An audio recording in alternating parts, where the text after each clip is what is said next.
In July, we started to see a rebound back to normal in the markets, but will it continue? Let's take a look.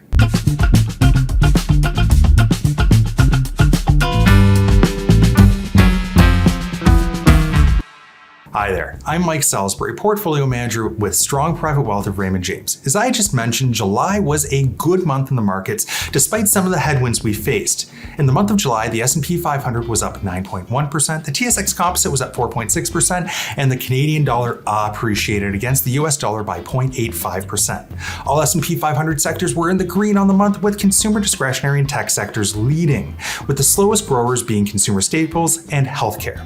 These numbers are even more impressive given that we had increasing inflation, interest rate hikes globally, and the US logging its second consecutive quarter of economic contraction, which by definition for the longest time has been a recession, but Washington politicians are having a tough time agreeing on what a technical recession necessarily means.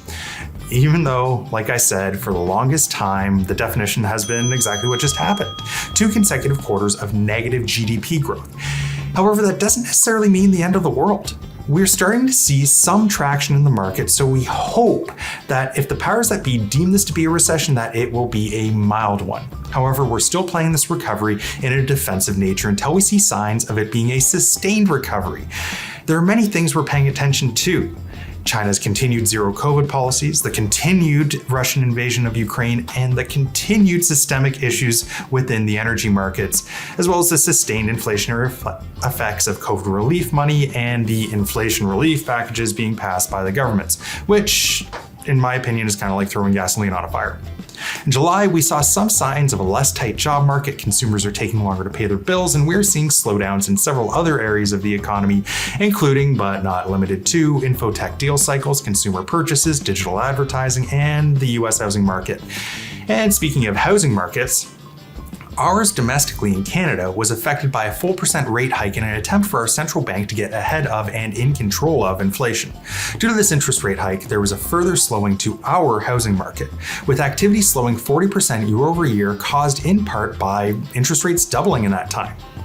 Real estate brokerage Royal LePage announced that it had seen the first decline in housing prices on average nationally since 2019.